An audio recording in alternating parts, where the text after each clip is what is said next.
Praise lord. Praise lord అమ్మా. అందరికీ praise lord. అందరు బాగున్నారు కదా? బాగున్నామన్నా. ప్రైజ్ లార్డ్ అన్న. మీరు బాగున్నారన్నా? బాగున్నాం. Praise praise Lord. దేవుని మహాకృపను బట్టి మీ అందరి ప్రార్థన బట్టి నేను కూడా క్షేమంగా ఉన్నాను. చాలా సంతోషం ఈ ఉదయకాల సమయంలో ఈ రీతిగా మనమందరం కలుసుకొని ప్రభుని స్తుతించడం దేవుడు మనకిచ్చిన గొప్ప ధన్యత. ఇంతవరకు కూడా పాటల ద్వారా దేవుని నామాన్ని ఘనపరిచిన ఈ సమయంలో కొన్ని నిమిషాలు దేవుని యొక్క వాక్యాన్ని మనము ధ్యానిద్దాం.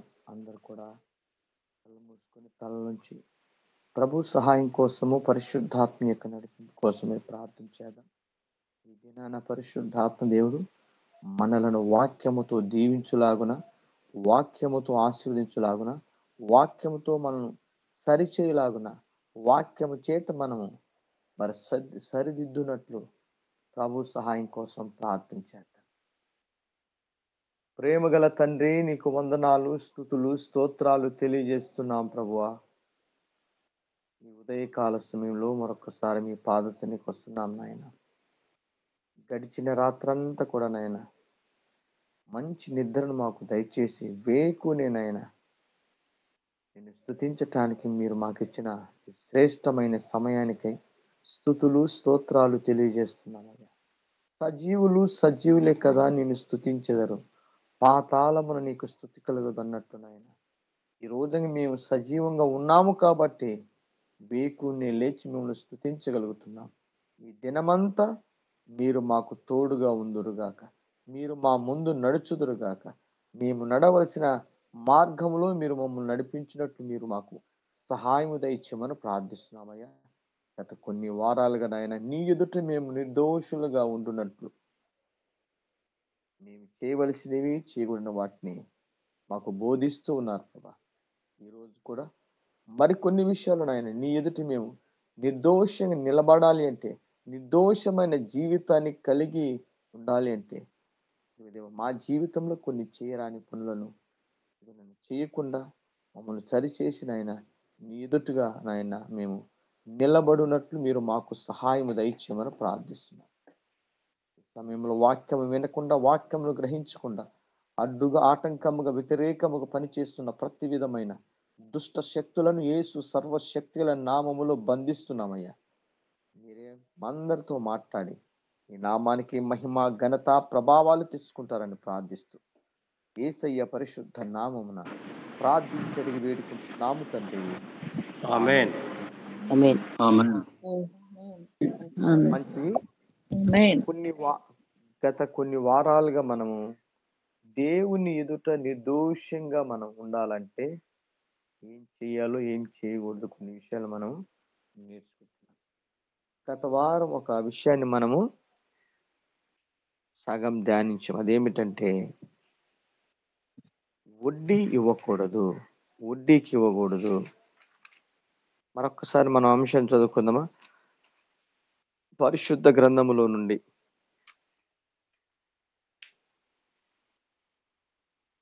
యెహెజ్కేలు గ్రంథము 18వ అధ్యాయం 7 నుండి 9 వరకు చదవాలి.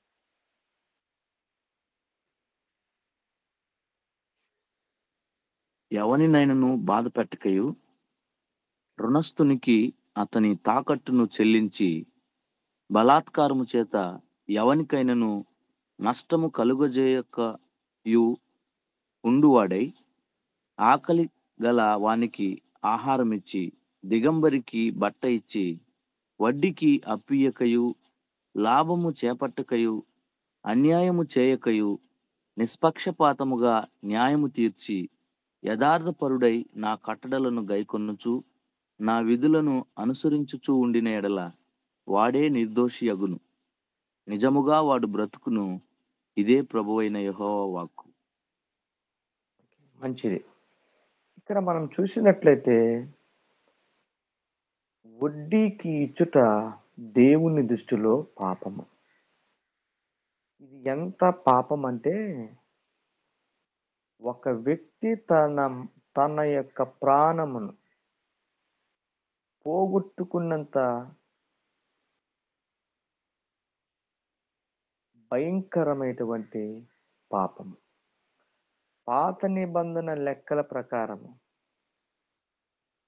వ్యభిచారము చేసిన వానిని రాళ్లతో కొట్టి చంపాలి. ఇప్పుడు దొంగతనము, మోసము ఇవి కూడా ఉన్నాయి, కానీ వాటికి పడేటువంటి శిక్షలు వేరు. కానీ వ్యభిచారానికి పడేటువంటి శిక్ష ఏంటంటే పాత నిబంధన గ్రంథంలో అతన్ని రాళ్లతో కొట్టి చంపవలెను. అంటే ఒక వ్యక్తి తన ప్రాణమును పోగొట్టుకున్నటువంటి పాపం ఇది. అందుకే హెస్కేలు గ్రంథంలో ఏంది, వడ్డీకిచ్చువాడు బ్రతుకునా అంటే వాడు బ్రతుకడు. చదవండి హెస్కేలు గ్రంథము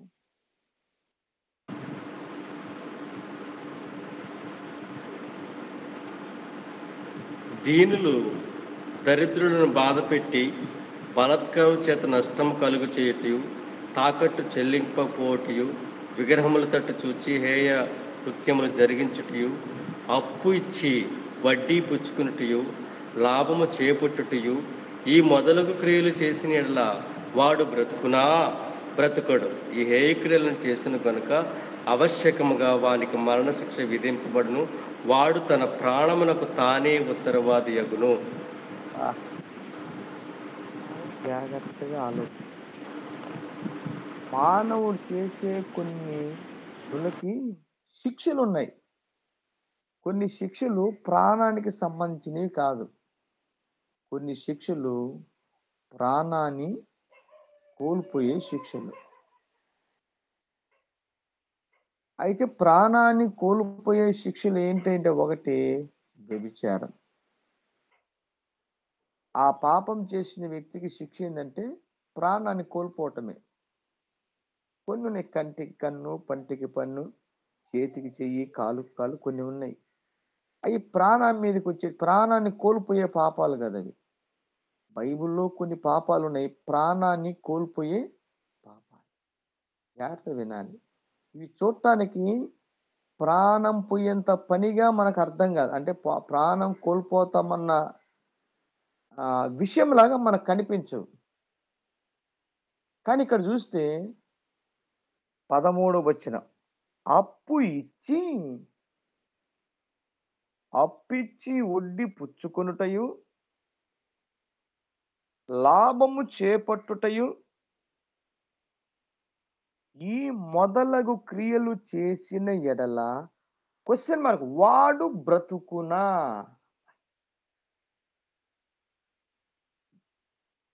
సమాధానం బ్రతుకడు.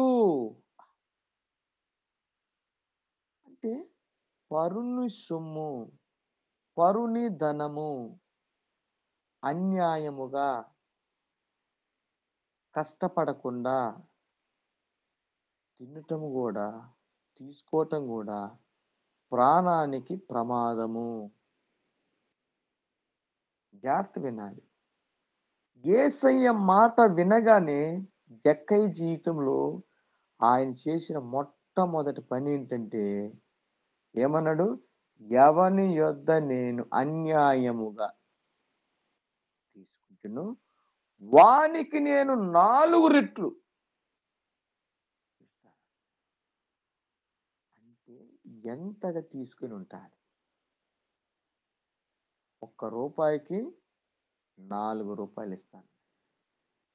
1000 రూపాయలు తీసుకుంటే దానికి 1000 ప్లస్ 4000. ఆలోచించండి. అట్లే ఎంతగా తాను అన్యాయముగా డబ్బును సంపాదించాడు. యేసయ్య మాట్లాడిన తర్వాత జక్కయ్య జీవితంలో జరిగిన గొప్ప మార్పు ఏమిటంటే, ధనం విషయంలో అపవిత్రత కలిగినటువంటి జక్కయ్య ధనం విషయంలో పవిత్రంగా మారిపోయాడు. మనము మాటలో పవిత్రంగా ఉండాలి, సేమ్ టైం ధనము విషయంలో కూడా మనం పవిత్రంగా ఉండాలి. గుర్తుపెట్టుకోండి. పవిత్రత అనేది కేవలం కొన్ని విషయాలనే కాదు. మనము ధనము విషయంలో కూడా పవిత్రంగా ఉండాలి. అప్పటి వరకు జక్కయ్య జీవితంలో ధనము విషయంలో అపవిత్రపరచబడ్డాడు, అపవిత్రుడైపోయాడు.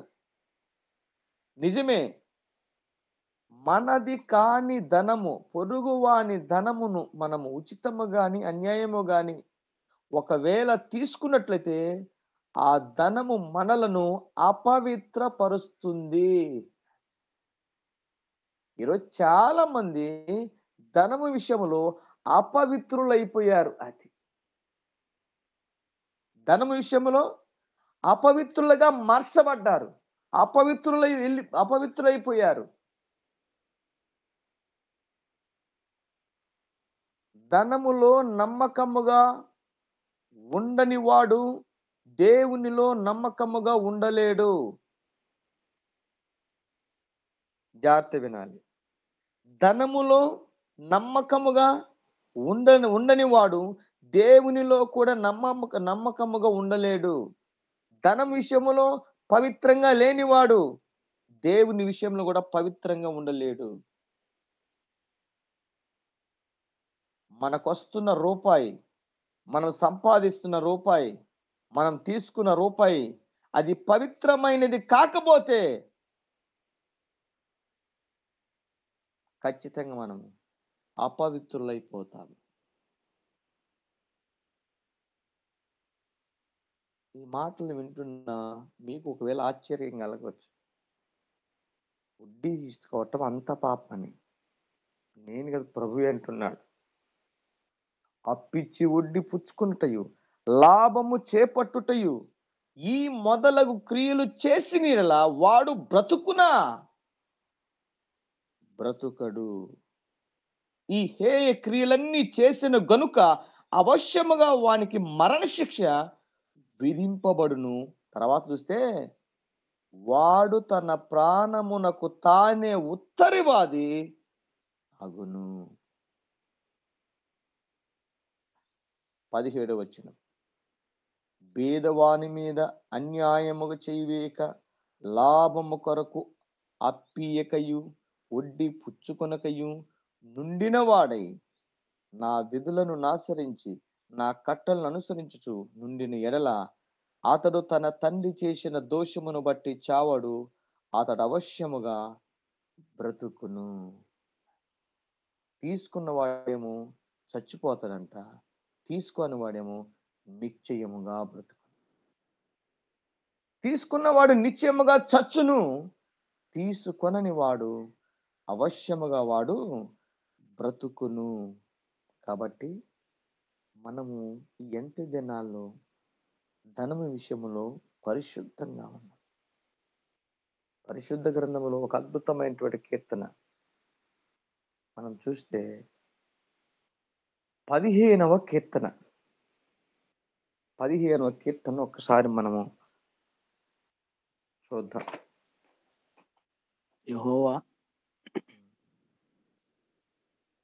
చదువు. యెహోవా నీ గుడారములో అతిథిగా ఉండదగిన వాడెవడు?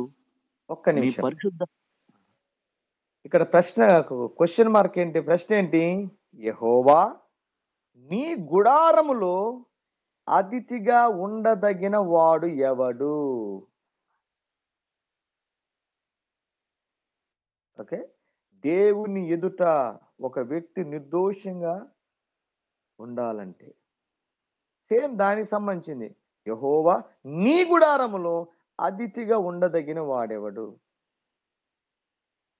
ఇక్కడ దగ్గర 11 ఉన్నాయి, 11 విషయాలు. ఒక వ్యక్తి దేవుని ఎదుట నిర్దోషమైన వ్యక్తిగా, నిరపరాధిగా ఉండాలి అంటే 11 విషయాలు ఇక్కడ రాయబడ్డాయి. నంబర్ 1, తర్వాత నీ పరిశుద్ధ పర్వతం మీద నివసింపదగిన వాడెవడు, లేకపోతే నిలబడగలిగిన వాడెవడు?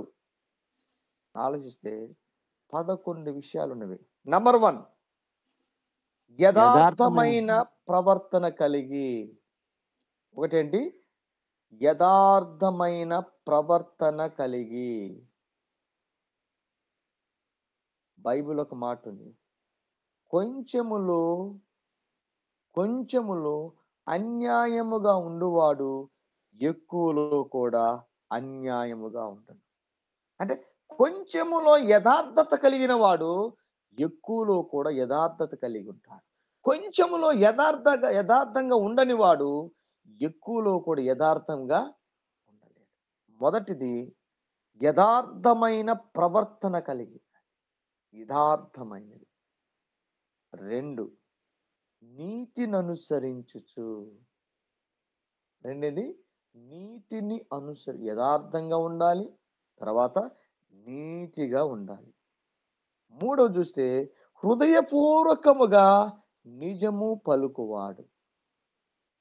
హృదయపూర్వకముగా నిజము పలికే వానిగా ఉండాలి. 4 చూడు, అట్టివాడు నాలుకతో కొండెములు ఆడడు.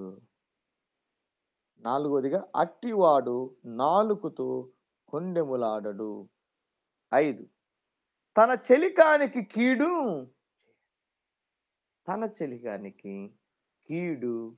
చేయనివాడు. 6, తన పొరుగువాని మీద నింద మోపడు. తన పొరుగువాని మీద నింద మోపడు. 7, అతని దృష్టికి నీచుడు అసహ్యుడు. 8, అతడు యెహోవా యందు భయభక్తులు గల వారిని సన్మానించును. 8, అతడు యెహోవా యందు భయభక్తులు గల వారిని సన్మానించును. 9, అతడు ప్రమాణము చేయగా నష్టము కలిగినను మాట తప్పడు. అతడు ప్రమాణము చేయగా నష్టము కలిగినను మాట తప్పడు. 10, ఏమనుంది, తన ద్రవ్యమును వడ్డీకి ఇవ్వడు. ఒక వ్యక్తి దేవుని ఎదుట నిర్దోషమైన వ్యక్తిగా ఉండాలంటే తన ద్రవ్యమును వడ్డీకి ఇవ్వడు. ఆ లిస్టులో ఇదొకటి. అక్కడేమో దేవుని ఎదుట నిర్దోషంగా ఉండాలంటే ద్రవ్యమును వడ్డీకి. ఇక్కడ యెహోవా నీ గుడారములు అతిథిగా ఉండదగిన వాడెవడు, నీ పరిశుద్ధ పర్వతం మీద నివసింపగలిగిన వాడెవడు అంటే 10వ విషయం, తన ద్రవ్యమును వడ్డీకి. జాగ్రత్తగా ఆలోచించాలి. అంటే దేవుడు మనకు ఇన్ని పరీక్షలు పెట్టినా అందులో ఒక పరీక్ష ఉంటుంది, ఏంటంటే ధనానికి సంబంధించి. మనం చదువుకుంటుంటే చాలా English, Hindi, maths, social science ఇవన్నీ ఉంటాయి. అలానే ఒక క్రైస్తవునికి కూడా తన జీవితంలో, విశ్వాస జీవితంలో ధనము కూడా ఒక పరీక్షే. ధనం అనేది కూడా మనకు ఒక సబ్జెక్ట్. అది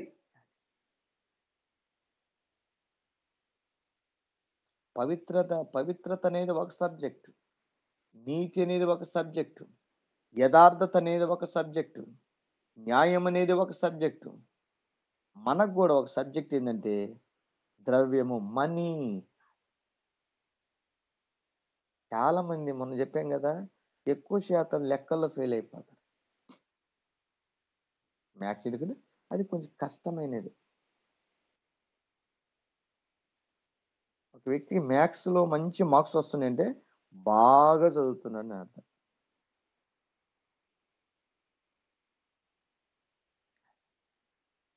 అలానే క్రైస్తవ విశ్వాస జీవితంలో ధనం అనేది కూడా మన ఆధ్యాత్మిక జీవితంలో, ఆధ్యాత్మిక పాఠశాలలో ఇదొక సబ్జెక్ట్ అంతే.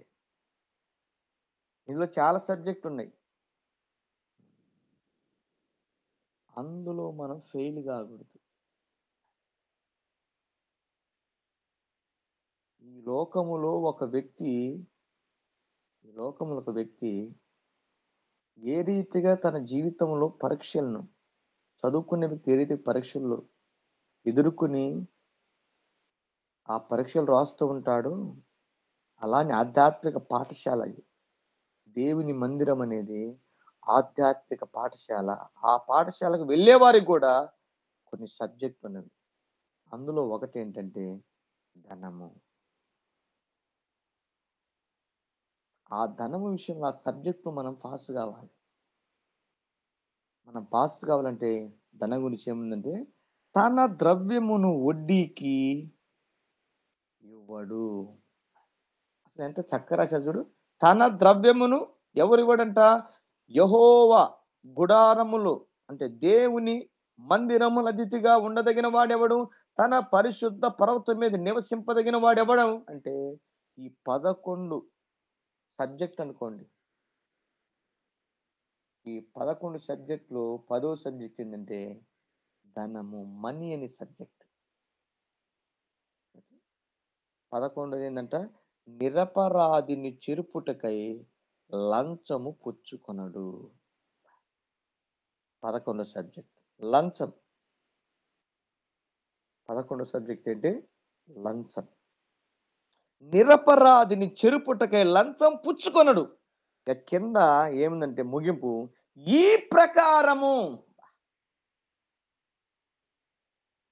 ప్రకారము చేయువాడు ఎన్నడును కదల్చబడడు. అబ్బా, మొత్తం ఎన్ని ఉన్నాయి ఇక్కడ? 11.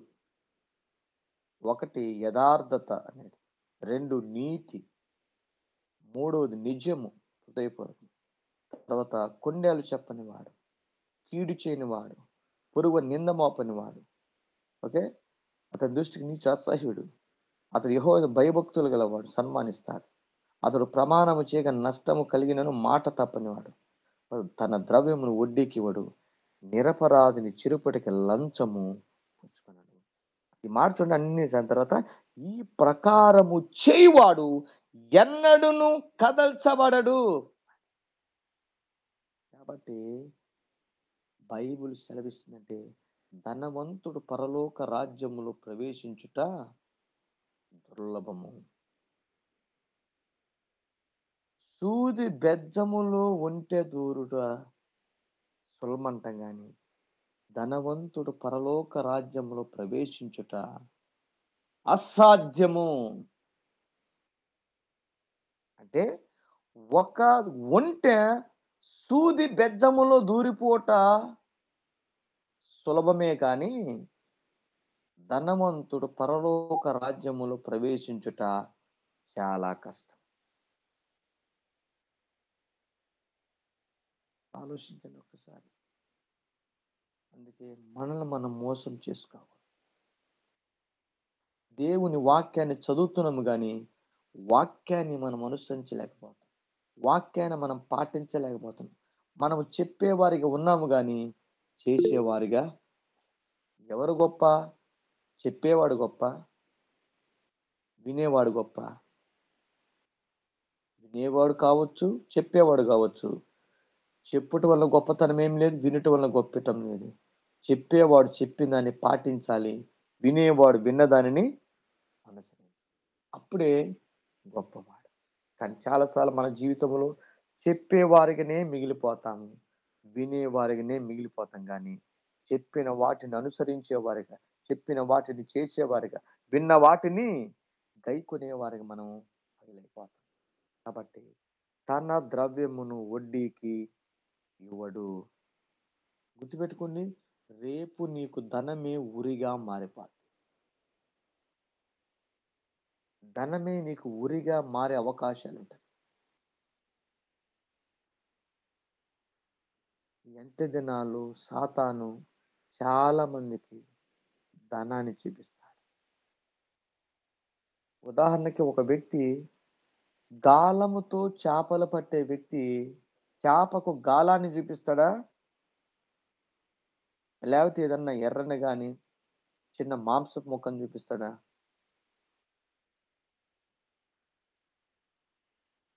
ఒట్టి గాలం చూపిస్తే ఏ చేప రాదు. చేపకు తెలుసు దాని జోలి వెళ్తే ఏమైపోతుంది. అందుకని ఒక గాలం వేసి చేపలు పట్టేవాడు ఏ రీతిగా గాలమునకు ఏదో ఒక మాంసపు ముక్కను గాలము కనిపించకుండా కవర్ చేసి చేపకేస్తాడు. చేప గాలాన్ని చూడటం లేదు కానీ, గాలానుకున్న ముళ్ళు చుట్టం లేదు కానీ, గాలాకు పైన ఉన్న చిన్న మాంసం ముక్కను. అలానే ఎంత దినాల్లో కూడా సాతాను మనకు కూడా ధనమనే గాలాన్ని వేస్తున్నాడు. అందులో ఒక ఏముంది, ఆ ముళ్ళు ఉందన్న సంగతి మనకు తెలియదు. ఆ పైన మాంసం ధనాన్ని చూస్తున్నాం కానీ ఆ ధనము లోపల ఉన్నటువంటి ఆ ఉక్కును మనం చూడలేకపోతున్నాం. అది తీసుకున్న తర్వాత తిన్న తర్వాత అర్థమవుతుంది లోపలేదో. అప్పుడు సాతాను గడు ఏం చేస్తాడంటే అప్పుడు లాగుతాడు. చూడటానికి వాడు నీకు ఏదో ఒకటి చూపించవచ్చు. చేపకి ఏం చూపిస్తాడు? గాలాన్ని చూపాడు. ఏదన్నా చేప తినేటువంటి పదార్థాన్ని ఏదన్నా ఒక దాన్ని చూపిస్తాడు. అలా చేప ఏ రీతిగా గాలం వేసేవానికి బలైపోతుందో ఈరోజు చాలా మంది విశ్వాసులు కావచ్చు, సావులు కావచ్చు, సాతాను ఏం చేస్తుందంటే గాలం వేస్తున్నాడు. ఏంటి? ధనం అనే గాలం వేస్తున్నాడు. చేప ఏ రీతిగా గాలం వేసే వాని చేతిలో మోసపోయి తన ప్రాణాలు కోల్పోతుందో, ఈరోజు కూడా సాతానుగాడు మనకేసే గాలం ఏంటంటే డబ్బు. మనకేసే గాలం ఏంటంటే ధనము.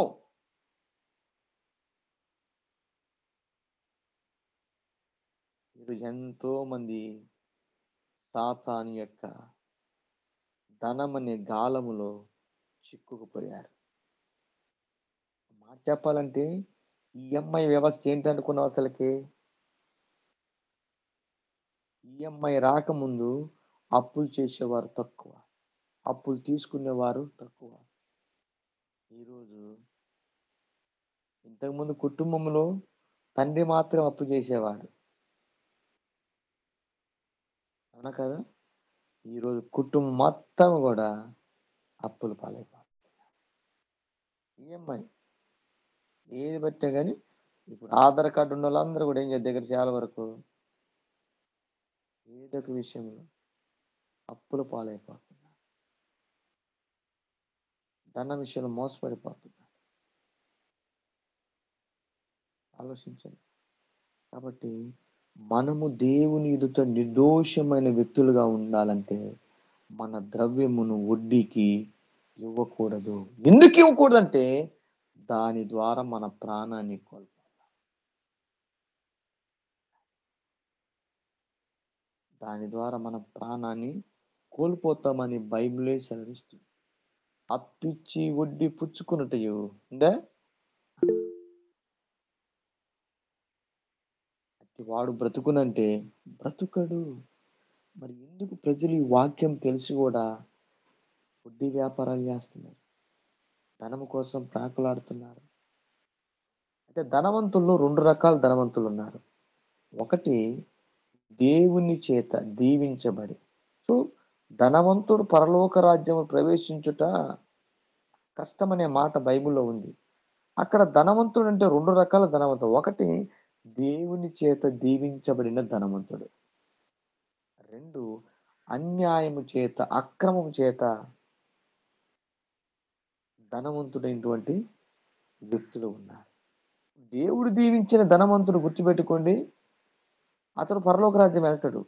ఎవరైతే అన్యాయముగా అక్రమముగా మనుషుల యొక్క సొమ్మును దోచుకుంటారో ఈ ధనవంతులు దేవుని రాజ్యములో ప్రవేశిస్తారు. బైబిల్లో ఏమున్నాడు? ఎవరైనా గొప్ప ధనవంతుడు కానీ తన జీవితంలో సాక్ష్యం ఏంటి? అతడు యెహోవా యందు భయభక్తులు కలిగినవాడు, చెడుతనమును విసర్జించిన వాడు. ధనవంతుడే, ఆ ధనములో ఎలాంటి మోసం లేదు, అది దేవుడిచ్చిన ధనము, న్యాయంగా సంపాదించిన ధనము. అందుకని అతడు యథార్థవంతుడును నీతిమంతుడును, దేవుని యందు భయభక్తులు కలిగి చెడుతనమును విసర్జించినవాడు. అబ్రహాము కూడా ధనవంతుడే. అబ్రహాము కూడా ధనవంతుడే. ఆ ధనము నీతిగా సంపాదించాడు, న్యాయంగా సంపాదించాడు. కాబట్టి ఇప్పుడు మనం మాట్లాడే ధనం ఏంటంటే అన్యాయపు సిరి.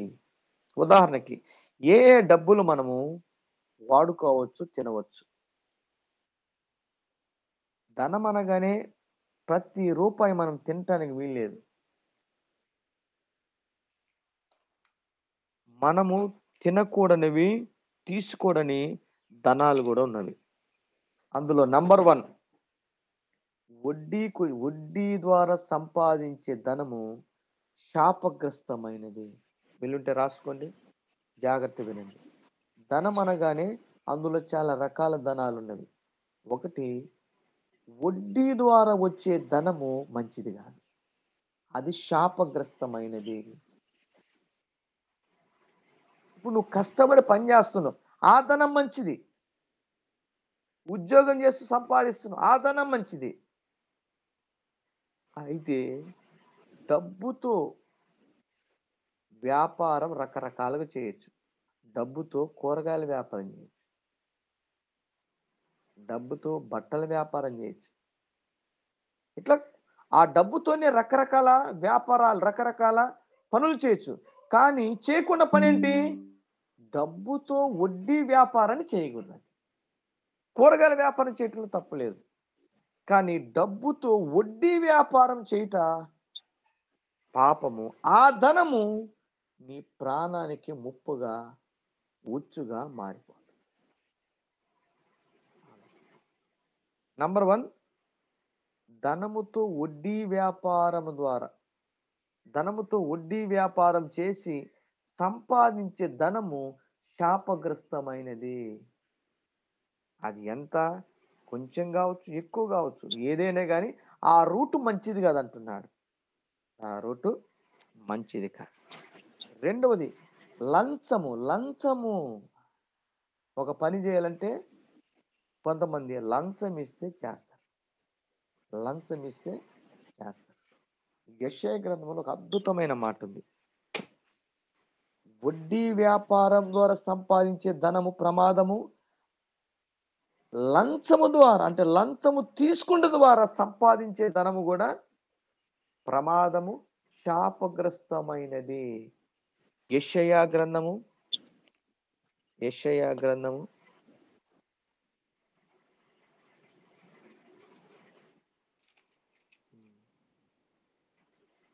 ఓకే 33వ అధ్యాయం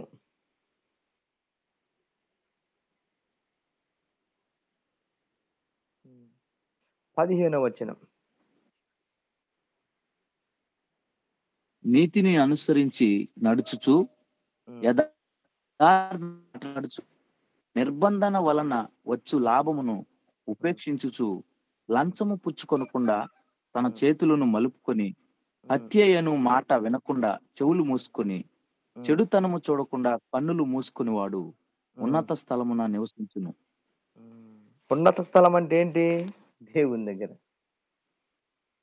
అక్కడేమో నిందాక వడ్డీ ద్వారా వచ్చే ధనము ద్వారా మనిషి తన ప్రాణానికి ఉత్తరవాదిగా మారిపోతున్నాడు. ఆ ధనం మంచిది కాదు. రెండవది ఏంటిది? లంచము ద్వారా వచ్చే ధనము. లంచము అనేది కూడా ఒక భయంకరమైనటువంటి శాపగ్రస్తమైనటువంటి క్రియ. అది బైబిల్ ఎంత చక్కగా ఉందంటే, నీతిని అనుసరించి నడుచుకొనుచు యథార్థముగా మాట్లాడుచు నిర్బంధన వలన వచ్చు లాభమును ఉపేక్షించుచు లంచము పుచ్చుకొనకుండా తన చేతులను మలుపుకొని. లంచం గుర్తుపెట్టుకొని, రూపాయి లంచం తీసుకున్నా లంచమే. రూపాయి తీసుకున్నా కానీ ఏంటి? ప్రమాదకరమే. మరొక మాట చూద్దాం. లంచం ద్వారా వచ్చే ధనము మనిషికి మంచిది కాదు, మనిషికి ఆరోగ్యం కాదు, మనిషికి క్షేమం కాదు. ఎందుకంటే అది శపించబడిన ధనము, శాపగ్రస్తమైనటువంటి ధనము. ఓకే, బైబిల్ అద్భుతమైన మాట ఉంది. యెషయా గ్రంథం 61వ అధ్యాయము 8వ వచనం. అద్భుతమైన మాట. అందరు తీయండి. యెషయా గ్రంథము 61వ అధ్యాయము 8వ వచనము. ఏలయనగా ఆ, న్యాయము చేయుట యెహోవానగు నాకిష్టము. ఒకడు అన్యాయముగా ఉమ్, ఒకని సొత్తు పట్టుకొనుట ఉమ్. నాకు అసహ్యము. సత్యమును బట్టి వారి క్రియ ఫలములను వారికి ఇచ్చుచు వారితో నిత్య నిబంధన చేయుదును. ఒకే ఒక మాట, దేవుడు స్ట్రైట్ ఫార్వర్డ్. దేవునికి ఇష్టం దేవునికి ఏమి ఇష్టం లేదంట అంటే, ఒకడు అన్యాయముగా ఒకని సొత్తు పట్టుకునుట నాకు అసహ్యము. ఒకడు మార్చుండి అసలుకు. ఒకడు అన్యాయముగా, అక్రమముగా, తప్పుడు మార్గములో ఒకని సొత్తు పట్టుకొనుట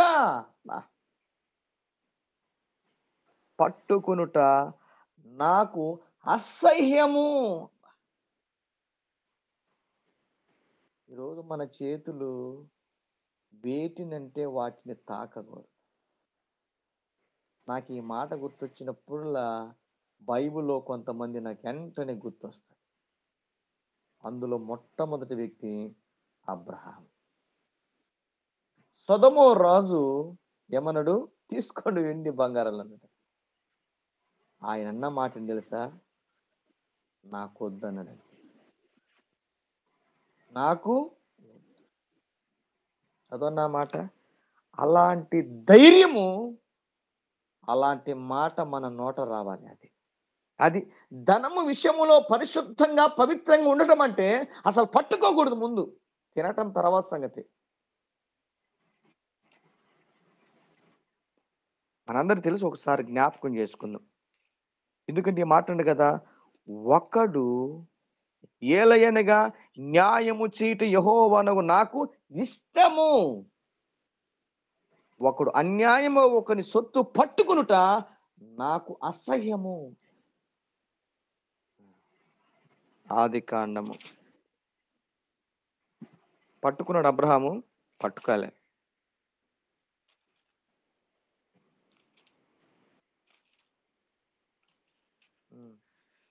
ఆది కాండము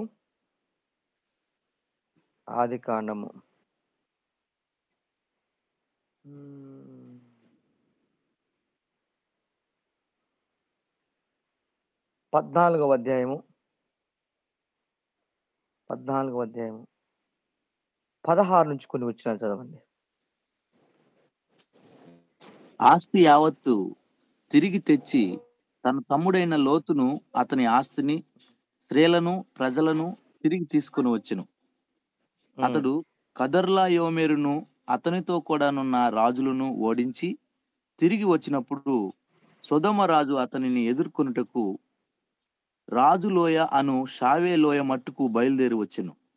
మరియు షాలేము రాజైన మెల్కిసెదకు రొట్టెను ద్రాక్షరసమును తీసుకొని వచ్చెను. అతడు సర్వోన్నతుడగు దేవునికి యాజకుడు.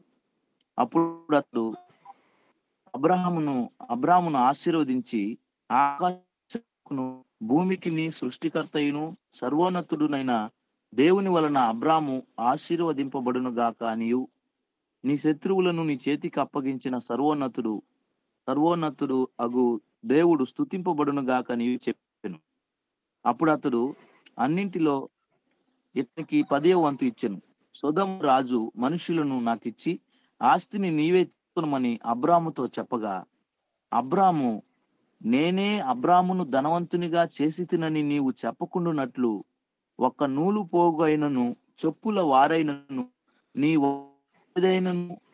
నని ఆకాశమును భూమికిని సృష్టికర్తయును సర్వోన్నతుడును దేవుడునైన యెహోవా ఎదుట నా చెయ్యి ఎత్తి ప్రమాణము చేసి ఉన్నాను. ఆలోచించారు. అందుకే దేవుడు అబ్రహాముని ఏమన్నాడు? అబ్రహాము నా స్నేహితుడు. అబ్రహాము దేవునికి ఎందుకు స్నేహితుడయ్యాడంటే ధనము విషయంలో పాస్ అయ్యాడు. ఏమన్నాడు? ఆఫర్ వచ్చింది. ఏమన్నాడు? నూలు పోగైనను నాకు వద్దు.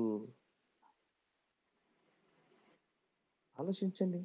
ఆధ్యాత్మిక జీవితంలో ధనం అనే సబ్జెక్ట్లో మనము ఫెయిల్ కాకూడదు, పాస్ అవుతూ ఉండాలి. చదివే వ్యక్తికి మ్యాథ్స్ ఎంత కష్టమో, ఒక విశ్వాసి కూడా ధనం అనే సబ్జెక్టు కూడా కొంచెం కష్టమే.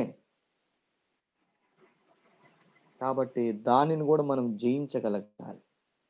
దాన్ని కూడా మనము ఇలా పరీక్షలు నెగ్గగల. అబ్రహాం ఏమన్నాడు? వద్దు నాకు చెప్పుల వారైనను నూలు పోగై నాకు వద్దు. అన్యాయపు సిరి, అన్యాయపు ధనము ఒకవేళ నీకు వస్తుంది, సాతాను ఎరేస్తాడు. దాన్ని నువ్వు ఏం చేయాలి? తిరస్కరించాలి. ఇంత అవకాశం వచ్చింది కదా అనుకోకూడదు. ఎందుకంటే దేవుడంట ప్రతి విశ్వాసిని ధనముతో పరీక్షిస్తాడంట. కొన్నిసార్లు దేవుడు అన్యాయంగా నీ దగ్గరికి కొంచెం ధనం అనుమతిస్తాడు. ఇవి తెలుసా? నీ హృదయంలో ఉన్నదాన్ని తెలుసుకోవటానికి. ఓకే, మొదటి వ్యక్తి ద్వేషించాడు. రెండవదిగా ఎలీషా. రాజుల రెండవ గ్రంథము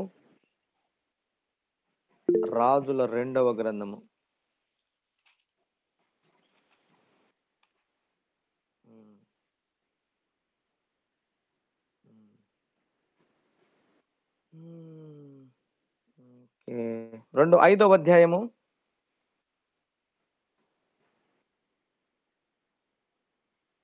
15-16. అప్పుడు అతడు తన పరివారముతో కూడా దైవజనుని దగ్గరకు తిరిగి వచ్చి అతని ముందర నిలిచి, చిత్తగించుము, ఇశ్రాయేలులోనున్న దేవుడు తప్ప లోకమంతటి యందును మరి ఒక దేవుడు లేడని. చదవండి.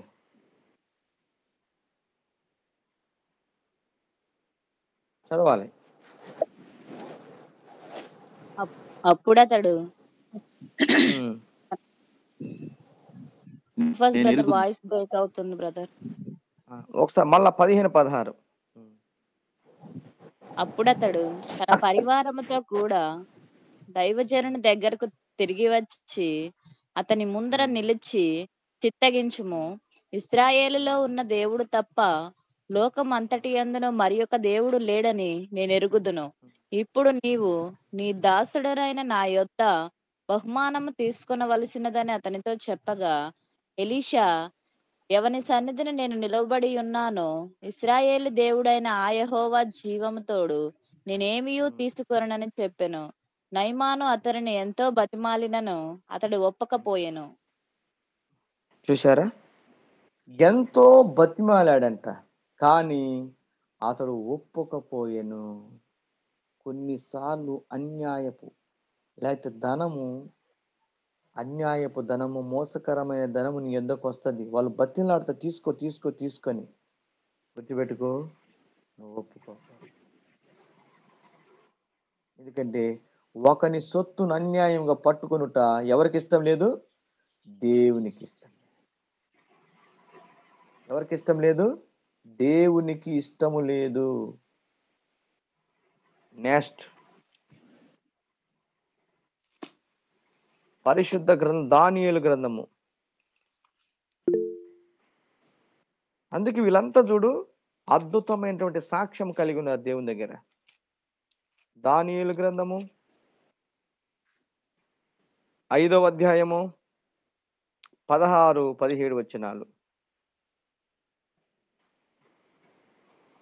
అంతర్భావములను బయలుపరచుటకును కఠినమైన ప్రశ్నలకు ఉత్తరమిచ్చుటకును నీవు సమర్థుడు అని నిన్ను గూర్చి వినియున్నాను గనుక ఈ వ్రాతను చదువుటకును దాని భావమును తెలియజెప్పుటకును నీకు శక్యమైన ఎడల నీవు ఓదారంగు వస్త్రము కట్టుకుని మెడను సువర్ణ కంఠభూషణము ధరించుకొని రాజ్యములో 3వ అధిపతిగా ఏలుదువు.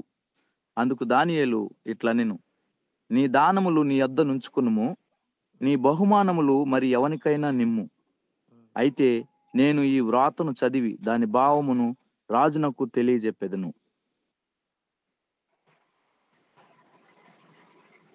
అర్థమవుతుంది. ఏమన్నాడు అక్కడ 17వ వచనంలో ఏమన్నాడు?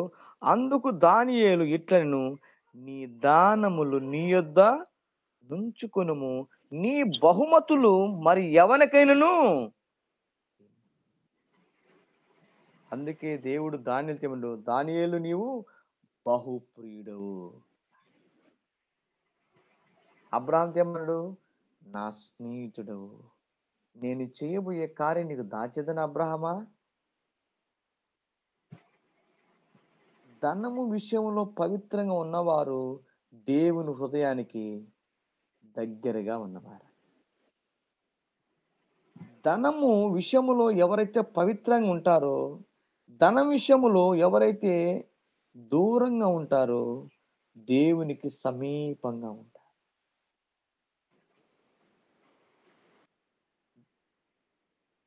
దేవునికి అబ్రహాం ఎంత దగ్గర ఉన్నాడంటే, దేవుడు అబ్రహాంను స్నేహితునిగా భావించాడు. ధనం విషయంలో దానియేలు దేవునికి ఎంత సమీపంగా అంటే బహుప్రియుడంట. దానియేలు నీవు బహుప్రియుడవు, నీవు నా స్నేహితుడవు. సమూయేలు ఏమన్నాడు? నేను మీ ఎదుట ఎలా జీవించానో మీ అందరికి తెలుసు. ఒక ఎద్దును గాని గాడిదను గాని డబ్బును గాని మీది నేను ఏమీ ఆశించలేను. అలా ఒకవేళ నేను చేసి ఉన్నట్లయితే మీరే నన్ను నా మీద నింద వేయచ్చంటే వాళ్ళు అన్నారు, లేదయ్యా నువ్వు చెప్పినట్టు మా దగ్గర ఏమీ. అందుకని ప్రార్థించే వారిలో సమూయేలున్నాడు. ప్రార్థించేవాడు అనగా దేవునికి సమీపంగా ఉండేవాడు. అందుకే సమూయేలు చేసిన ఏది కూడా ఒక్క ప్రార్థన కూడా ఫెయిల్ అయిందే అస్సలు కాలే. సమూయేలు బ్రతికిన దినములన్నిటంట ఇశ్రాయేలు ప్రజలు సుఖంగా క్షేమంగా ఉన్నారంట. ఎందుకు తెలుసా? ప్రార్థించే సమూయేలును బట్టి ఇశ్రాయేలు క్షేమంగా ఉన్నారంట. ఎంత అద్భుతమైన విషయం ఆలోచించండి. ఆ మాట కూడా ఒక్కసారి జ్ఞాపకం చేసుకుందాం. సమూయేలు గ్రంథము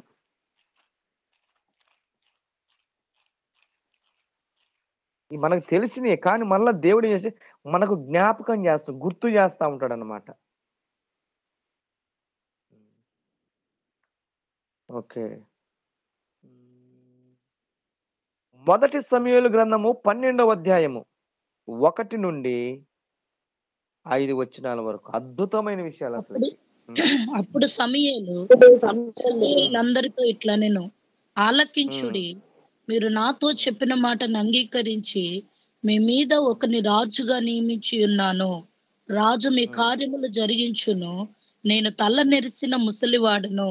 నా కుమారులు మీ మధ్యనున్నారు. బాల్యము నాటి నుండి నేటి వరకు నేను మీ కార్యములను జరిగించుతూ వచ్చి తిని, ఇదిగో నేనెవరిని యొద్దనైనను తీసుకుంటున్నా, ఎవని గార్ధభవమునైనను పట్టుకుంటున్నా, ఎవనికైనను అన్యాయము చేసి తినా, ఎవనినైనను బాధ పెట్టి తినా, న్యాయము నాకు అప్పగింపకుండా ఎవని యొద్ద నేను లంచము పుచ్చుకుంటున్నా, అలాగూ చేసిన ఎడల యెహోవా సన్నిధిని ఆయన అభిషేకము చేయించిన వాని ఎదుటను వాడు నా మీద సాక్ష్యము పలకవలనని అప్పుడు నేను మీ ఎదుట దానిని మరలనెత్తుదునెను. ఒక్క నిమిషం. అంటే ఇక్కడ ఏమంటున్నాడు చెప్పండి? ఎప్పటి నుంచి అంట? బాల్యము నుండి. అది అసలు ఎప్పటి నుంచి? దేవుని నమ్ముకున్న నుంచి కాదు, బాల్యము నుండి. ఈ రోజు ఇప్పుడు ఎలా ఉన్నాను? ముసలివాడనై తల మొత్తం నెరిసిపోయింది. అంటే పుట్టినది మొదలుకొని ఈ క్షణం వరకు మీ యొద్ద ఏదైనా నేను తీసుకున్నానా? ఏదైనా అన్యాయముగా నేను చేసి మోసం చేశాను ఉంటే చెప్పండి, దానిని మరలా నేను మీకు తిరిగి ఇస్తాను. తర్వాత వచ్చిన 4-5 వాళ్ళ ప్రజలు ఏమంటున్నారో చూద్దాం ఇప్పుడు. 4-5 ఏ అన్యాయమైనను ఏ బాధనైనను చేయలేదు. ఏ మనుషుని యొద్ద గానే నీవు దేనినైనను తీసుకొనలేదని వారు చెప్పగా అతడు అట్టిది అతడు అట్టిది నా యొద్ద ఏదియు మీకు దొరకదని యెహోవానగు ఆయన అభిషేకము చేయించిన వాడును ఈ దినమున మీ మీద సాక్షులై ఉన్నారు అని చెప్పినప్పుడు సాక్షులే అని వారు ప్రత్యుత్తరం ఇచ్చిరి. అది నిర్దోషమైన జీవితం అంటే. అందుకని ప్రార్థన అనే బలిపీఠం మీద నిత్యము ఎవరున్నా తెలుసా? ప్రార్థించే వారిలో సమూయేలు ఉన్నాడంట.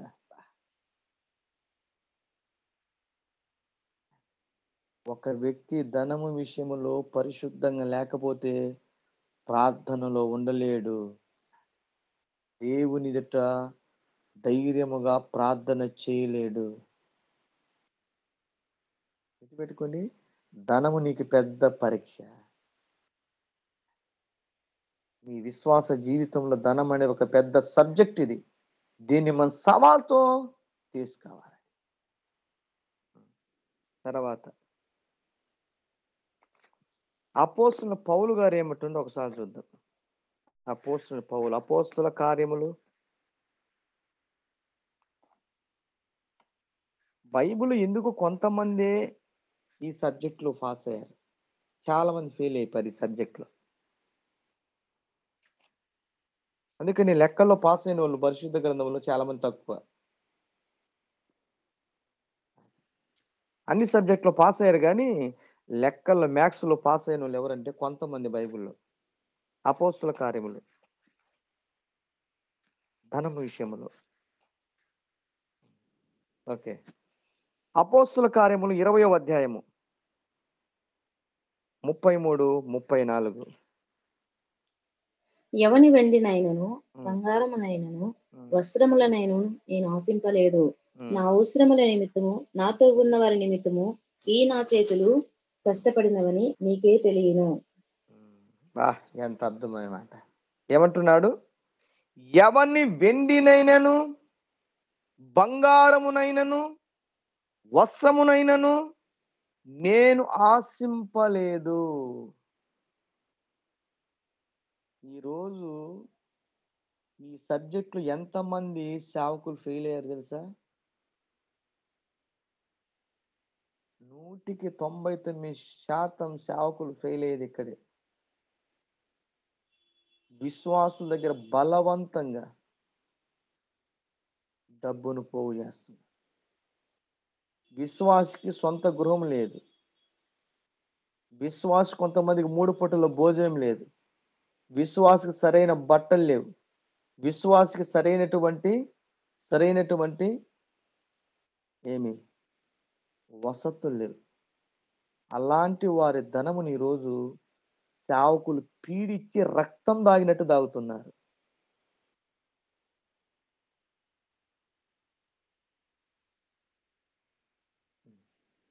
రక్తము దాగినట్టు తాగుతున్నారు.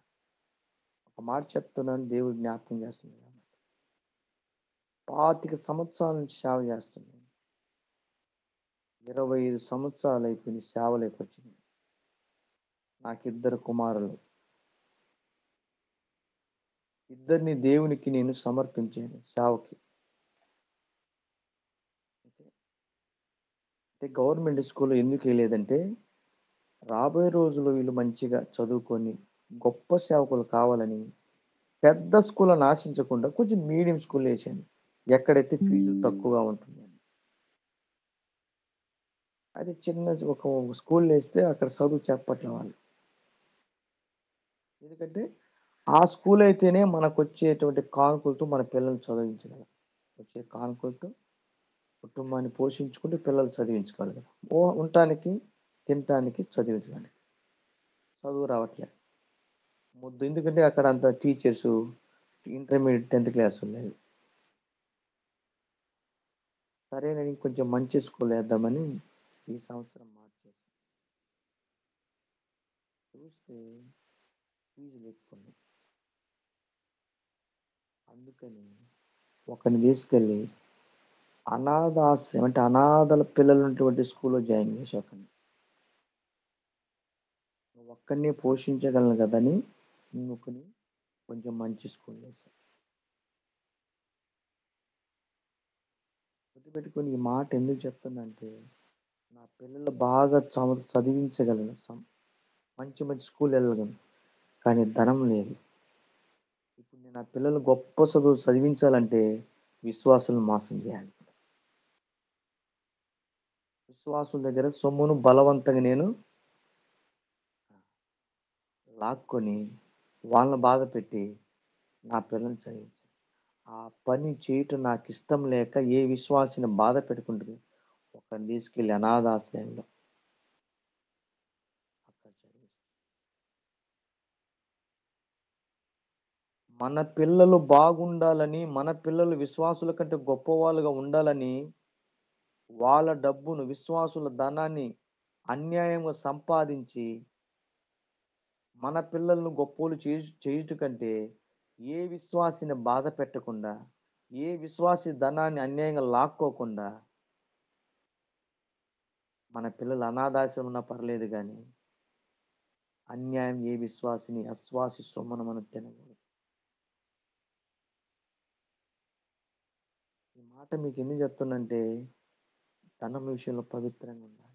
ఈరోజు సేవకులు చాలా మంది విశ్వాసులు ఇచ్చే సొమ్మును, విశ్వాసుల దగ్గర డబ్బును అన్యాయంగా గుంజుకొని వాళ్ళ సుఖాన్ని అనుభవిస్తున్నారు. 25 సంవత్సరాలైంది నాకు, ఇప్పుడు సైకిల్ కూడా లేదు, బైక్ లేదు, వెహికల్ లేదు. ఒకవేళ అలాంటి వాహనాలు కొనాలంటే నేను విశ్వాసుల తల మీద చేయి పెట్టాలి. విశ్వాసులను మోసం చేసి, విశ్వాసులు వాళ్ళు తినవలసిన భోజనం, వాళ్ళు తినవలసిన ధనాన్ని నేను అన్యాయంగా లాక్కొని కారులో తిరుగుట కంటే ఖాళీ నడకతో తిరగటం మంచిది. అనుభవం నుండి చెప్తున్నాను, ఇది అనుసరించి చెప్తున్నాను ఈ మాట. మీరు ఎప్పుడైనా దగ్గరికి వస్తే మీరు అడగొచ్చు, నన్ను అడగొచ్చు, విశ్వాసును కూడా అడగొచ్చు. మీకు నేను డైరెక్ట్ చెప్తున్నాను. విశ్వాసుల సొమ్మును అన్యాయంగా తిని కార్లలో తిరుగుట కంటే విశ్వాసుల సొమ్మును తినకుండా ఖాళీ నడకతో అంటే జీవించటం దీవెనకరం. గుర్తుపెట్టుకోండి, ఒకరోజు ఎన్నిటి గురించి తీర్పు ఇవ్వాలి, దేవుని దగ్గర లెక్క చెప్పాలి. చాలా ఏం పాస్ గారికి నీకు బైక్ లేదంటే లేదండి. ఇది తెలుసా, ఒక బైక్ కొనాలన్నా, ఒక కారు కొనాలన్నా నాకు ఒకే ఒకటి రూట్ ఏంటంటే విశ్వాసులే. నాకు వేరే బిజినెస్ లేదు కదా. ఇంకా అది కొనాలంటే ఏం చేయాలి, విశ్వాసులను మోసం చేయాలి, విశ్వాసుల సొమ్మును బలవంతంగా తీసుకోవాలి. వాళ్ళను బాధ పెట్టి మనం సుఖంగా ఉంటాం కూడా, అది ఆశీర్వాదము కాదు. వాళ్ళు ఇచ్చే డబ్బు దేనికి, ఒకటి తినటానికి, ఉండటానికి, కట్టుకోవటానికి, మిగిలింది సేవ చేయటానికి. ఈరోజు చాలా మంది సేవకులు కూలి పని చేసుకునే వాళ్ళ దగ్గర కూడా బలవంతంగా డబ్బును గుంజుకుంటున్నారు. ఆలోచించండి. నేను మీకు చెప్పిన వాటింటే ధనం విషయంలో మీరు పవిత్రంగా ఉండండి. ఒకరోజు పోలీసు వాళ్ళు వచ్చారు ఎవరి దగ్గరికి, యేసుక్రీస్తు దగ్గరికి. అరే మా పరిస్థితి ఏంటయ్యా అని, మరి మేము ఎట్ట బ్రతకాలి అని అడిగితే యేసుక్రీస్తు అద్భుతమైన సమాధానం చెప్పారు. నేను చెప్పే విషయాల పుస్తకాలు చదివి చెప్పటంలో నీకు, జీవితంలో అనుభవించి చెప్తున్న విషయాలు చెప్తున్నాను, అనుభవించి చెప్తున్నాను. ఎందుకంటే నేను దేవుని ఎదుట నిర్దోషిగా ఉండాలి, దేవుని ఎదుట నిర్దోషంగా ఉండాలి, దేవుని పరిశుద్ధ స్థలములో నేను నివసించాలి.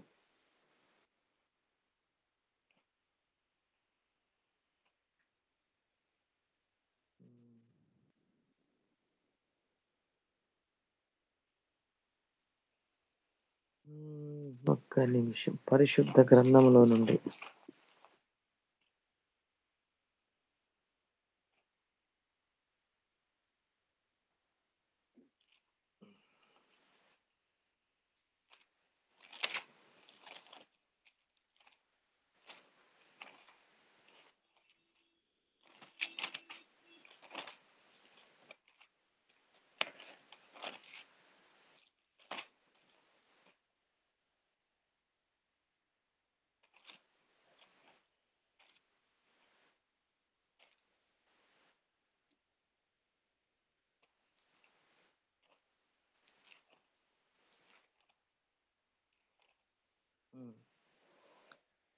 ఓకే.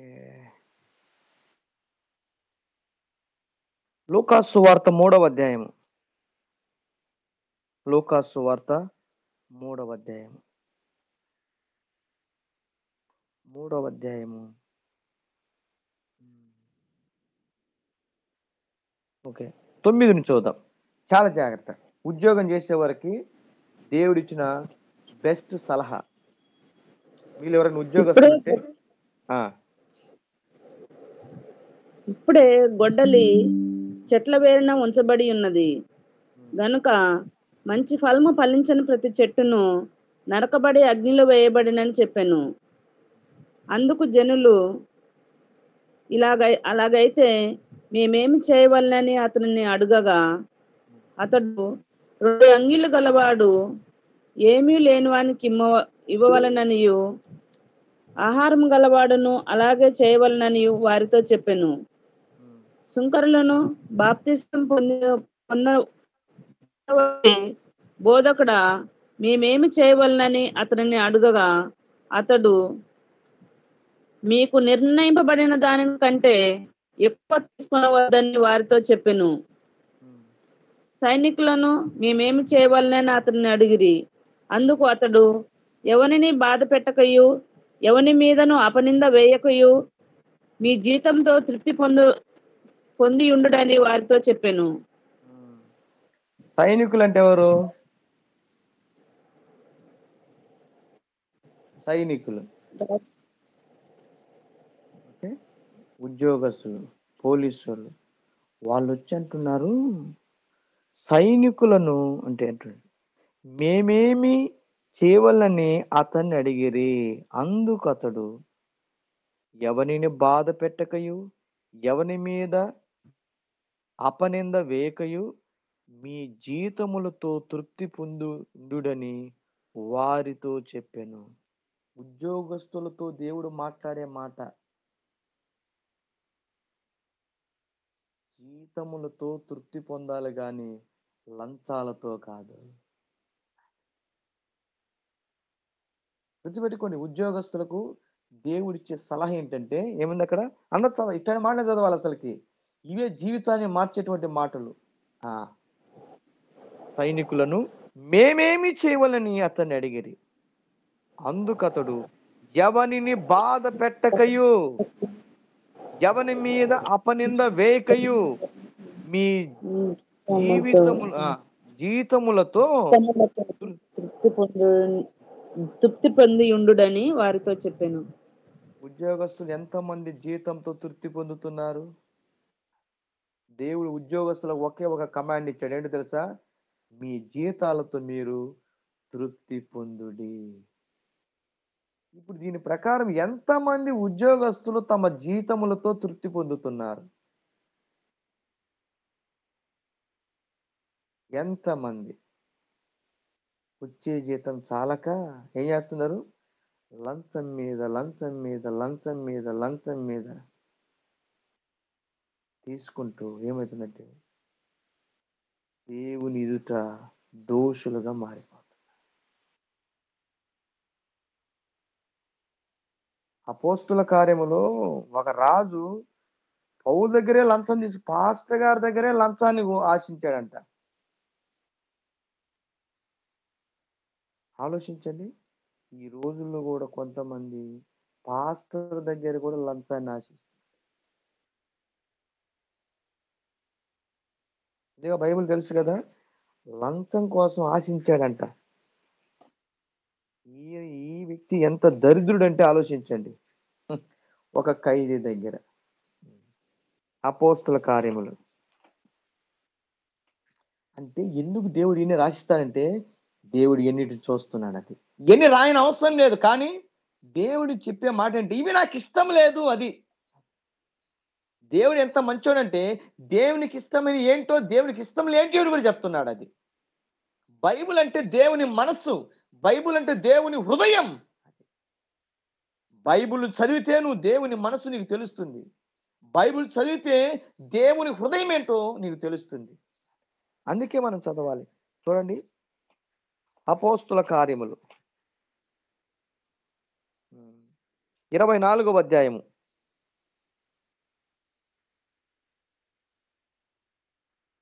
ఓకే, అంత చదవాలంటే కష్టమైంది. ఓకే, 26 వచ్చింది చదవండి.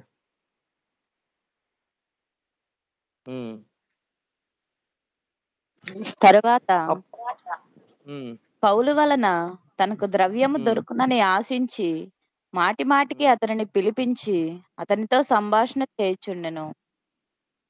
అంటే ఇతను ఎంత దరిద్రుడో ఆలోచించండి. ఎంత దరిద్రుడు, ఎంత నీచుడో ఆలోచించండి. ఒక సేవకుని అనవసరంగా తీసుకొచ్చి చంపాలని, కొట్టాలని, శిక్షించాలని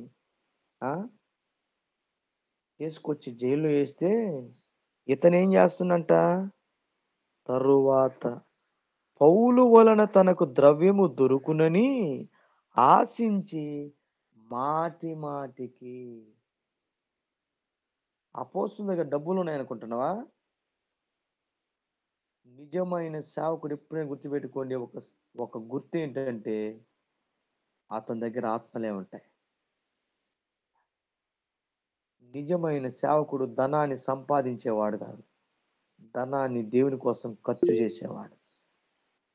మరలా చెప్తున్నాను, మీరు ఏ సంఘానికి వెళ్తారో నాకు తెలియదు, ఎలాంటి సేవకుని దగ్గర వెళ్తారో తెలియదు. నిజమైన సేవకుడు ఎవరంటే తన ద్రవ్యమును దేవుని కోసం ఖర్చు పెట్టేవాడు కానీ దేవుని సేవ అనే పేరుతో ధనాన్ని కూర్చుకునేవాడు కాదు. సేవ చేసి ధనాన్ని సంపాదించేవాడు సేవకుడు కాదు. సేవ చేసి తన ధనాన్ని ఖర్చు పెట్టేవాడే సేవకుడు. అపోస్తుల యొక్క ఆస్తి ఎంత చెప్పండి? మొదటి సంఘపు యొక్క విశ్వాసుల ఆస్తి ఎంత? 0. ఈరోజు పాస్టర్ల ఆస్తులు ఎంత? లెక్క తెలియదు. ఒక ఆయనంట, ఎవరు ఉన్నారు కదా, ఇన్కమ్ ట్యాక్స్ వాళ్ళు చేయటానికి వెళ్తే వస్తున్న తెలిసి 20 కోట్ల డబ్బుని నిప్పు పెట్టి కాల్చాడంట. గుర్తుపెట్టుకోండి, సేవకుని దగ్గరికి రైడింగ్ వెళ్ళి వస్తున్నారని తెలిసి ఒక సేవకుడు 20 కోట్ల డబ్బుని నిప్పు పెట్టి తగలబెట్టాడు. ఎందుకంటే దానికి లెక్కలేవు కదా. అంటే ఎంత ఉన్నదో ఆలోచించండి. విశ్వాసుల ఆస్తి ఎంత తెలుసా? చూడండి, అపోస్తుల కార్యములు 3వ అధ్యాయము. సేవ అంటే ఇలా సేవ చేయాలి. 3వ అధ్యాయము మెయిన్. ఓకే, 1 నుంచి 6 వచనాల వరకు. పగలు 3 గంటలకు ప్రార్థనా కాలమున పేతురును యోహాను దేవాలయమునకు వెక్కి వెళ్ళుచుండగా పుట్టినది మొదలుకొని కుంటివాడైన ఒక మనుషుడు మోసుకొని పోబడుచుండెను. వాడు దేవాలయంలోకి వెళ్ళు వారిని భిక్షమడుటకు కొందరు ప్రతిదినము వారిని శృంగారమున దేవాలయపు ద్వారం వద్ద ఉంచుచూ వచ్చిరి. పేతురును యోహాను దేవాలయంలో ప్రవేశింపబోనప్పుడు వాడు చూచి భిక్షమడుగగా పేతురును యోహానును వానిని తేరి చూచి మా తట్టు చూడమనిరి. వాడు వారి యొద్ద ఏమైనా దొరుకునని కనిపెట్టుచు వారి యందు లక్ష్యముంచెను. అంతట పేతురు, వెండి బంగారంలో నా యుద్ధ లేవు గాని నాకు కలిగినదే నీకిచ్చుచున్నాను. చాలు నజరేయుడని ఒక్క నిమిషం. అంటే వీళ్ళ దగ్గర రూపాయి అని ఉందా? వీళ్ళు అపోస్తులు, వీళ్ళు దేవుని సేవకులు, యేసుతో నున్నవారు, యేసుతో తిరిగిన వారు, యేసుతో పరిచర్య చేసిన వారు. వీళ్ళ ఆస్తి ఏంటంటే అడుక్కునేవానికి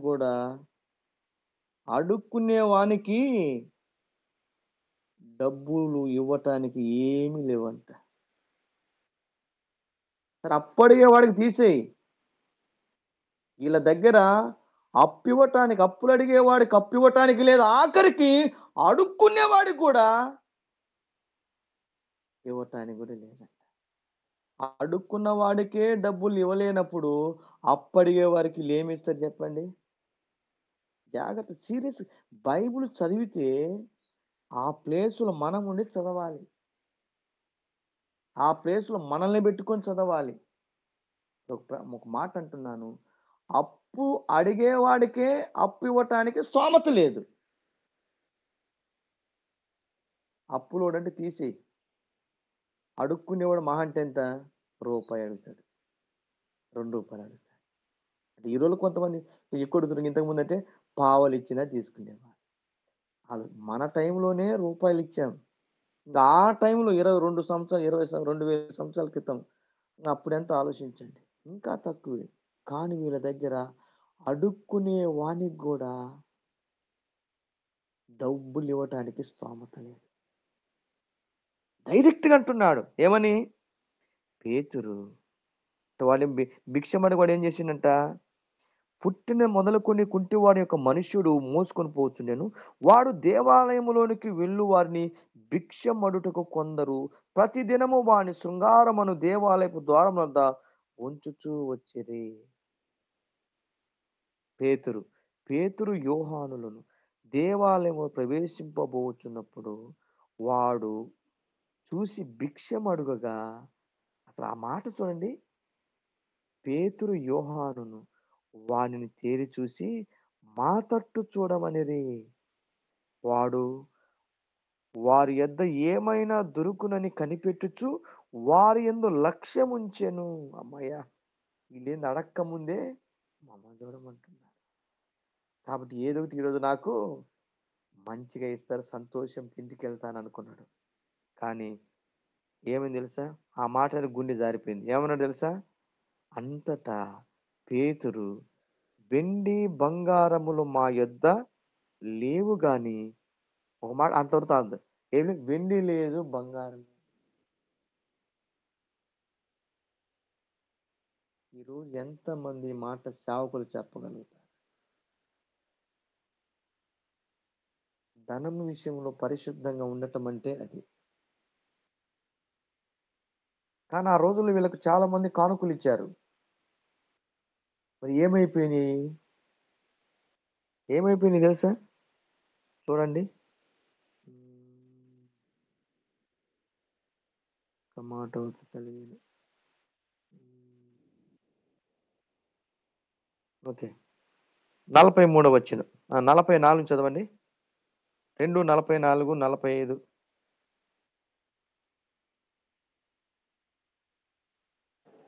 అపోస్తుల కార్యములు 2:44, 45. విశ్వసించిన వారందరూ ఏకముగా కూడి తమకు కలిగినదంతయు సమిష్టిగా ఉంచుకొనిరి. ఇదియుగాక వారు తమ చర స్థిరాస్తులను అమ్మి అందరికిని వారి వారి అక్కల కొలది పంచిపెట్టిరి. చాలు. మరియు ఆదిమ సంఘములో సేవకులు ఏం చేస్తారంటే వచ్చిన కానుకలతో సంఘస్థులను పోషించేవాళ్ళు, మిగిలిన దాంతో సేవ చేసేవాళ్ళు. గుర్తుపెట్టుకోండి, ఈ మాటలు ఎందుకు చెప్తానంటే ధనం విషయంలో పవిత్రంగా ఉండటం ఎలా అని చెప్తున్నా. ఆదిమ సంఘములో అపోస్తులు తమకు వచ్చిన కానుకలతో 2 కార్యాలు చేసేవాళ్ళు. నంబర్ 1 ఏంటంటే సంఘస్థులను పోషించేవాళ్ళు. రెండవది మిగిలింటే సేవ చేసేవాళ్ళు. ఇంకా దాచుకునే వల్ల లేదు. ఈరోజు సంఘస్థులు ఏంటంటే ఈరోజు ఉల్టా అయిపోయిందన్నమాట.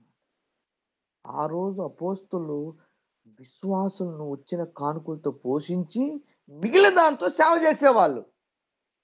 ఈరోజు సంఘస్థుల డబ్బుతోటి బ్యాంకులలో కోట్లు కోట్లు ఏం చేస్తున్నారు?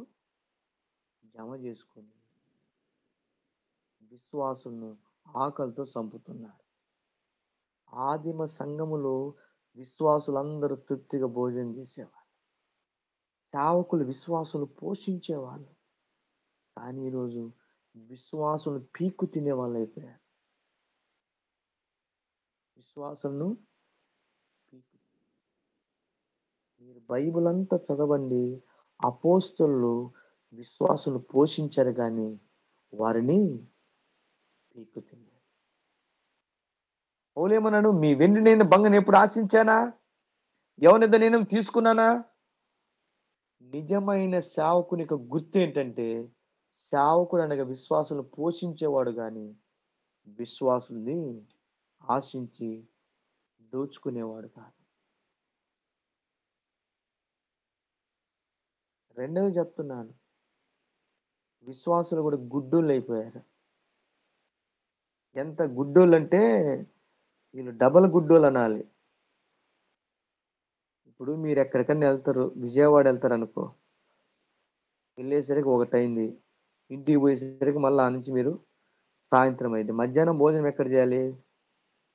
హోటల్లో చేయాలి. జాగ్రత్త వినాలి ఈ మాటలు. హోటల్లో భోజనం చేసి నువ్వు పక్క హోటల్లో బిల్లు కట్టావనుకో, నిన్నేమంటారు? తిన్నది ఒక హోటల్లో, బిల్లు కట్టేది ఇంకొక హోటల్లో. ఈరోజు విశ్వాసులు ఎట్లా అయిపోయారు? వెళ్ళేది ఒక సంఘానికి, ఓకే, తినేది ఒక సంఘానికి, కానీ బిల్లు ఏమో ఇంకొక సంఘానికి కడుతుంది. మీ సేవకుడు భేద స్థితిలో ఉంటాడు, మిమ్మల్ని డబ్బులు ఆశింపకుండా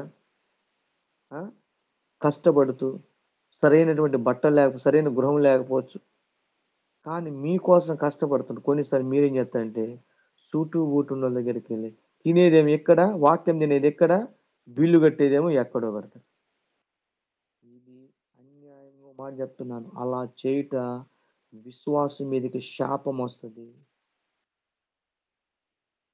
నీకోసం నీ సేవకుడు ఉపవాసం ఉండి కన్నీరు కార్చి బాగలేకపోయిన అనారోగ్యం ఉన్న నీ దగ్గరికి వచ్చి పరామర్శించి నీ మేలు కోరుతాడు.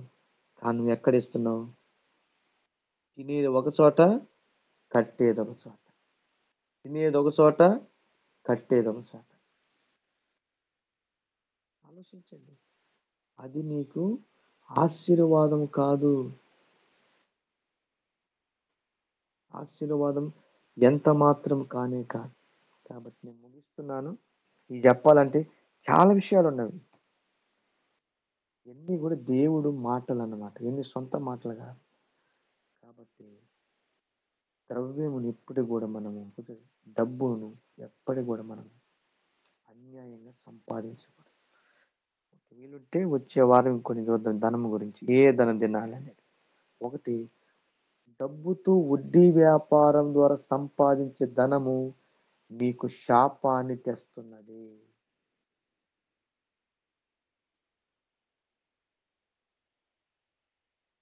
లంచము పుచ్చుకున్నవాడు చెడిపోవును. కొన్ని డబ్బులు నిన్ను చెడిపేస్తాయి. మంచి డబ్బు కాదు, డబ్బులో చెడుది కూడా ఉంది, శాపగ్రస్తమైనది కూడా ఉంది. కాబట్టి ఈ రోజుకి ఈ మాటలు చాలు. దేవుని చేత వచ్చేవారు ఇంకొంచెం ధనం గురించి మనం నేర్చుకుందాం. ఈరోజు ఒక్కటే, ధనం విషయంలో పవిత్రంగా ఉంటుంది. డబ్బుతో వ్యాపారం చేయదు. వ్యాపారం అంటే ఏ వ్యాపారము? అన్యాయపు వ్యాపారము, అక్రమ వ్యాపారము. కూరగాయల వ్యాపారం చేసుకో, బట్టల వ్యాపారం చేసుకో, కానీ డబ్బుతోటి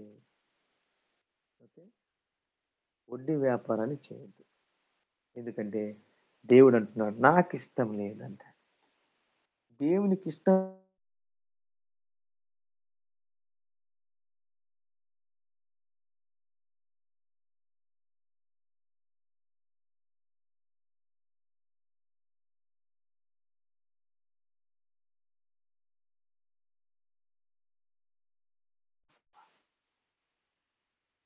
అలా చేసి దేవుని దీవెన మనం పొందుకుంటాం. ప్రార్థన. యేసుక్రీస్తు కూడా మనం రక్షించడానికి ఎంత డబ్బు తీసుకున్నాడు? యేసుక్రీస్తు వ్యభిచారం చేసే వ్యక్తిని మార్చటానికి ఎంత డబ్బు తీసుకున్నాడు? యేసుక్రీస్తు ఒక దొంగతనం చేసేవాడిని మార్చడానికి ఎంత డబ్బు తీసుకున్నాడు? ఒక మోసం చేసేవాడిని మార్చడానికి యేసుక్రీస్తు ఎంత డబ్బు తీసుకున్నాడు? అది జీరో. ఆయన తీసుకోవటం కాదు, ఆయనే మనకి ఇచ్చాడు. దేవుని ఇస్తాం. తన రక్తాన్ని వెల చెల్లించాడు యేసుక్రీస్తు. ఒక సేవకుడు కూడా వెల చెల్లించి విశ్వాసులు మనము రక్షించాలి కానీ వాళ్ళ డబ్బును ఆశించి కాదు. వాళ్ళ డబ్బును ఆశించాలి. మనమే వాళ్ళకి పెట్టుబడి పెట్టాలి. దేవుడు మన కోసం పెట్టుబడి పెట్టాడు. ఏంటి వెల? ఏంటి? రక్తము. సేవకుడు కావచ్చు, ఎవరైనా కావచ్చు, మనము ఖర్చు చేసి ఒక వ్యక్తిని క్రీస్తులోనికి నడిపించాలి. యేసుక్రీస్తు మన కోసం ఇచ్చాడు, వెల చెల్లించాడు. ఏది మన దగ్గర ఆశించలేదు, ఏం ఆశించలేదు. ఆయన ఉచితంగా ఫ్రీ గిఫ్ట్. మనము కూడా అట్టి మనసు కలిగి, అట్టి హృదయము కలిగి ఇచ్చేవారిగా మనం ఉందుము గాక. పౌలు అంటాడు, ఏమన్నాడు పౌలు? పుచ్చుకొనుట కంటే ఇచ్చుట ధన్యము. మన చేతులు ఎప్పుడు పైనే ఉండాలి. అంటే ఆశీర్వదించే చేతులుగా ఉండాలి కానీ అడుక్కుండే చేతులుగా ఉండకూడదు. మన చేతులు ఎప్పుడు ఆశీర్వదించబడిన చెయ్యంట పైన ఉంటదంట. శాపగ్రస్తమైన చేతులు ఏమో కింద ఉంటాయంట. అంటే అర్థమైంది, ఆశీర్వదించబడిన వాడు ఎప్పుడు కూడా ఇచ్చేవాడిగా ఉంటాడు. శపించబడిన వాడు ఎప్పుడు తీసుకునేవాడిగా ఉంటాడు. తీసుకునేవాడు కాదు గొప్పోడు, ఇచ్చేవాడే గొప్పోడు. యేసయ్య మనకి ఇచ్చాడు, మన దగ్గర ఏం తీసుకెళ్ళాడు. పరిశుద్ధ గ్రంథ అపోస్తులు ఇచ్చారు కానీ వాళ్ళు తీసుకోలేరు. అందుకే ఒకని సొత్తును ఒకని సొమ్మును అన్యాయముగా పట్టుకునుట నాకు అసహ్యము. దేవుని దగ్గర చిన్న ప్రార్థన చేయాలి. ప్రభా, ఇక నేను అలా ఉండను ప్రభా. ధనము విషయంలో, నాకు వచ్చే జీతములో, నేను సంపాదించే జీతములో నమ్మకంగా ఉంటానయ్యా, పవిత్రంగా ఉంటానయ్యా, పరిశుద్ధంగా ఉంటానయ్యా. ఈ ధనం అనే సబ్జెక్టు నా విశ్వాస జీవితంలో ఇకన్నట్టు నేను ఫెయిల్ కాను ప్రభా. చాలాసార్లు ఫెయిల్ అయిపోయావేమో ఈ సబ్జెక్టును, ఈ విషయంలో. ఇక నుండి నువ్వు ఈ సబ్జెక్టును మంచి మార్కులతో పాస్ కావాలి. ప్రతి ధనానికి సంబంధించి ప్రతి సబ్జెక్టులో ఏం చేయాలి? నువ్వు జయించే వ్యక్తిగా ఉండాలి. అన్ని పాస్ అవుతున్నావు, మేము యథార్థంగా ఉంటున్నావు, నీతిగా ఉంటున్నావు, భక్తిగా ఉంటున్నావు. కానీ ధనం దగ్గరికి వచ్చేసరికి పడిపోతున్నామేమో, దిగజారిపోతున్నామేమో. ఈ రోజు నుండి అట్టి స్థితి నీకు దూరమగును గాక. ధనం విషయంలో నువ్వు యథార్థత కలిగి, నమ్మకము కలిగి నువ్వు జయించే వ్యక్తిగా, అపోస్తుల వలె, ప్రవక్తల వలె ధైర్యముగా చెప్పగలిగే స్థితిలో ఉండాలి. అది చూసి దేవుడు నీవు నా స్నేహితుడు, నీవు బహుప్రియుడవని మన గురించి మంచి సాక్ష్యం ఇచ్చునుగాక. ప్రార్థన. ఎవరైనా ఒకరు ప్రార్థన చేయండి. ఇక నుంచి మనం ధన విషయంలో పవిత్రంగా ఉందాం. అలా ఉండునట్టు ప్రభు సహాయం కోసం.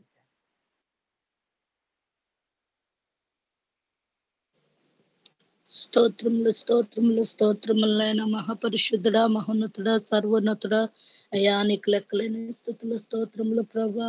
అయ్యా ఇదిగో గడిచిన గత రాత్రి మరణ పడక నుండి లేవనైతే ప్రభా ఈ యొక్క ఉదయకాల సమయాన్ని మాకు ఇచ్చినందుకు నీకు స్తోత్రాలయ్యా. ఈ యొక్క దినము ప్రభా అయ్యా అబ్రహం పాస్టర్ గా నిలవబెట్టుకుని ప్రభా మా జీవితానికి కావలసిన మాటలు మీరు అందించినందుకు నీకు స్తోత్రాలు వందనాలయ్యా. అవునయ్యా ధనాన్ని ప్రభ ద్వేషించే వారుగా మేము ఉండాలి ప్రభా, నీకు స్తోత్రంలో ప్రభా. అయ్యా ఇదిగోండి ప్రభా ధనము ప్రభా అయ్యా ఎంతో ప్రభా అయ్యా మోసం ప్రభా, నీకు స్తోత్రములయ్యా. అయ్యా ధనం విషయం వల్ల ఎంతో మంది పడిపోతూ ఉంటారు ప్రభా, నీకు స్తోత్రములయ్యా. అటువంటి ప్రభా అయ్యా అన్యాయమైన ధనం మాకొద్దు ప్రభా.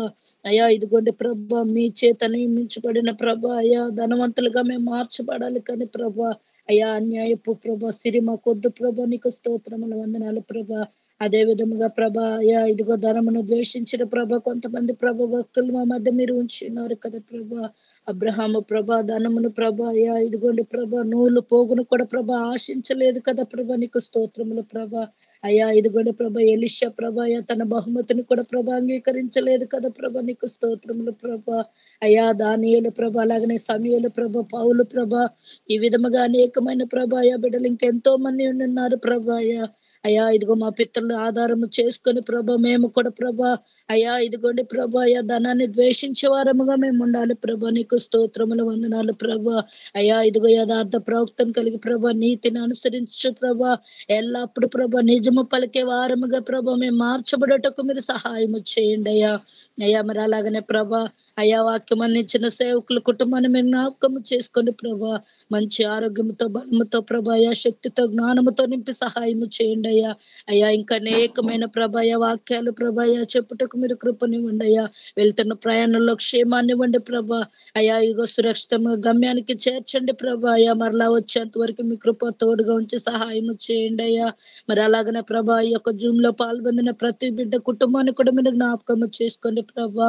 అయ్యా ఏ బిడ్డలు ఎటువంటి అవసరతలు అక్కర్లో ఉన్నారో ప్రతి కుటుంబం కొన్న అవసరత అక్కరని నామములు మీరే తీర్చిదిద్ది సహాయము చేయమని యేసు పరిశుద్ధ నామములు అడిగినవని వేడుకొని పొందుకొని ఉన్నాను మా తండ్రి. ఆమేన్. మన తండ్రి అయిన దేవుని ప్రేమయు ఆయన కుమారుడైనటువంటి యేసుక్రీస్తుకు కృపయు పరిశుద్ధాత్మ యొక్క అన్యోన్య సహవాసము సమాధానము మనందరికి సదాకాలము తోడై ఉండి నడిపించునుగాక. ఆమేన్. ఆమేన్. అందరికీ ప్రైజ్ లార్డ్ అయ్యా. మా వందనాలు. వందనాలు. ప్రైజ్ లార్డ్ అండి. అందరికీ వందనాలండి. అందరికి వందనాలు. అయ్యగారు